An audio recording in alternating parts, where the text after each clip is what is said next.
নমস্কার, আপনারা কেমন আছেন? আশা করি ভালোই আছেন। আজকে আমি একটা চিকেনের রেসিপি করব মাত্র 4টে উপকরণ দিয়ে। লঙ্কা, পেঁয়াজ, সরষের তেল, লবণ। জলটা আশা করি আপনাদের বলতে হবে না। ঠিক আছে, এখানে টমেটোর আলু আছে। টমেটোর আলুটা আপনারা না দিলেও হবে। আমি একটু আলু তরকারিতে খাই তো তার জন্য দিয়েছি। ঠিক আছে, এখানে মাংসটা ছোট ছোট টুকরো করে রাখা হয়েছে। মাংসটা কিন্তু বড় বড় পিস হলে হবে না। ঠিক আছে, তাহলে এবার আমি রান্না শুরু করলাম।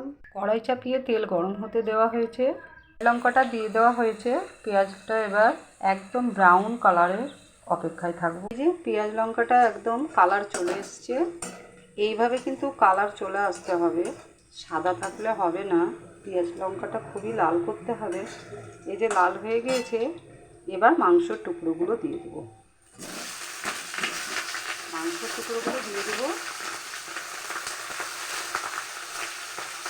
মাংসের টুকরোগুলো একটু ভেজে নিয়েছি। ভেজে নেওয়ার পর টমেটোর আলুটা দিয়ে দেবো। টমেটো আলুটা দিয়ে দিয়েছি। এই যে তারপরে নিয়ে নিব, তারপরে লবণ দিয়ে ঢেকে দেবো। লবণ দিয়ে নেড়ে চেড়ে ঢেকে দেবো। মাংসের ভেতরে যে জলটা থাকে সেই জলটা মরার অপেক্ষায় থাকলাম। ঢেকে দিলাম। 5 মিনিট পর এবার ঢাকনাটা খুলবো। জলটা মরে গিয়েছে, বা একটা সুন্দর কালার এসছে, আপনারা দেখতেই পাচ্ছেন। একটু গ্যাসটা বাড়িয়ে দিলাম। এই যে একটা সুন্দর কালার এসছে। এবার ভালো করে কষিয়ে নেব, তাহলে মাংসের ভেতরে জলটা মরে যাবে।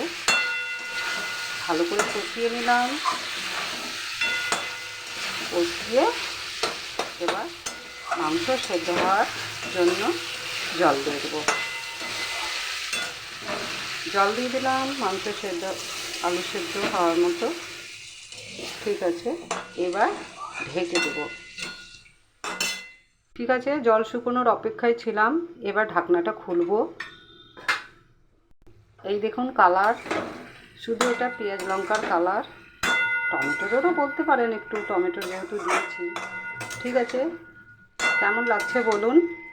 এবার এটা গরম ভাত, জল দেওয়া ভাত, আপনি যা দিয়ে খাবেন দারুণ টেস্ট লাগবে। একবার করেই দেখুন।